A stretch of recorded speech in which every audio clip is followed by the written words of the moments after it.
So the town hall Sunday night between Donald Trump and Hillary Clinton got a lot of people talking, right? It could really be the most ugly situation we've seen in presidential history. One of the interesting reactions that went viral was this tweet, okay? Trump's President Day 1 checklist. 1, jail opponent. 2, media crackdown. 3, support Assad. Coincidentally, that was also Putin's checklist. You see the name there? One of the smartest people you ever meet in your life. Garry Kasparov wrote that tweet. He is a Russian dissident and former world chess champion. He is also the author of, quote, Winter is Coming, a book that you can get right now. Mr. Kasparov, great to have you Morning. here. Thank you. Now, first, the question that many people will have this morning. Why? Why would you get involved in something like this? We know you're involved in humanitarian causes, but what is driving your desire to expose yourself to the fray?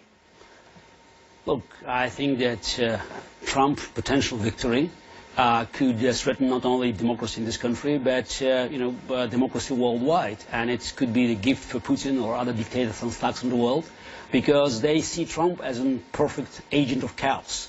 And that's what dictators need. That's what Putin needs, to destroy the system of global security. And Trump, from what he says and what he does even before elected, I mean, is a perfect counterpart. An agent of chaos. That's an interesting phrase. All right, I'll give you that. Maybe people could look at what he's doing here as disruptive, and that could be an opportunity. But to liken him to Putin, obviously you understand Putin and his ways better than many Americans do, unless they do a lot of homework.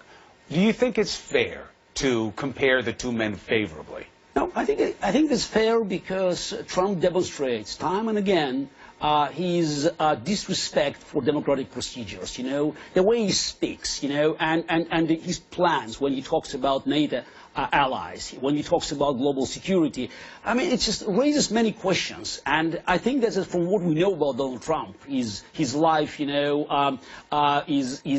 demeanor, so should raise these questions. And the fact that he denies, any involvement of Putin and KGB into affairs like, hacking, DNC or other American institutions. And by the way, even in the ad that you showed a few minutes ago, there's a new commercial out where he's talking about Hillary Clinton's health. You say there's no mention of Russia. Exactly. He didn't mention annexation of Crimea and war in Ukraine. So that tells you that there's something sinister just as he's hiding, and that's why probably he's not revealing his taxes. And again, I feel very uncomfortable because many things that Trump said and he's saying, I heard them before, and trust me, it didn't sound any better in Russian.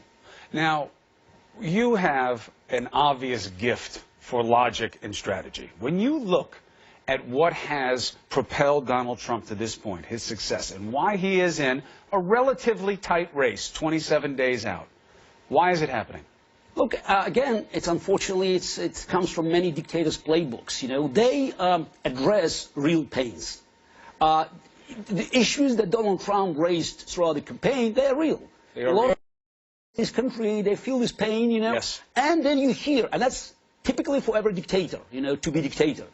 I'm the one who can fix it. Don't ask me how, because I know it. And I will not tell you just not to inform establishment. But politicians are often evasive. They often say they overpromise. How is he different? Oh, yeah.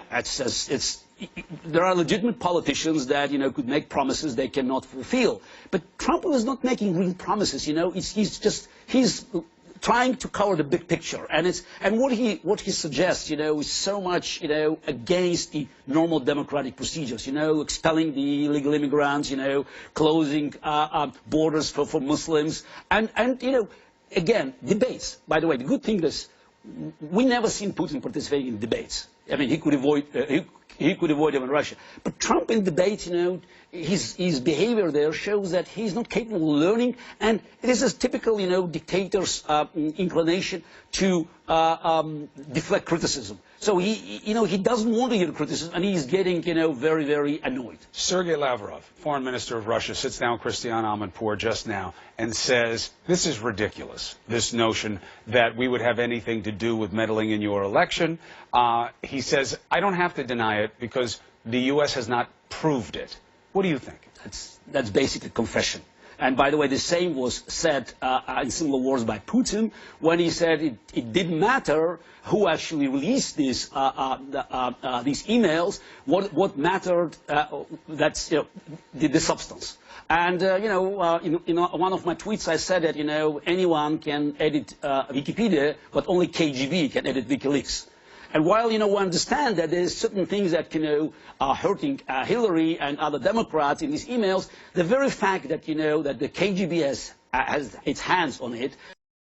And you're completely confident in that? Absolutely. There's no doubt. And by the way, attacking the U.S. political system could happen only with a direct order from Putin. Nobody in Russia would do it without dictator's permission.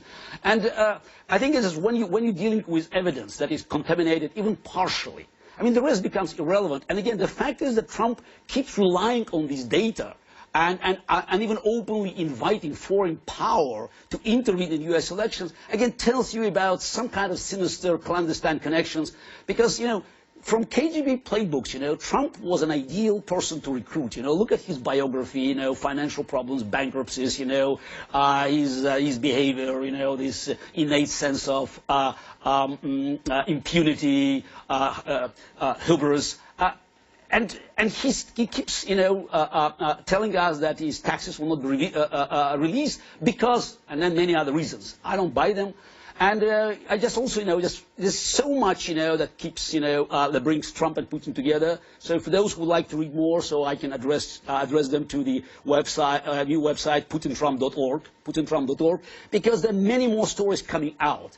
And for Americans that, that are planning to vote for Trump-Pence, I mean, they should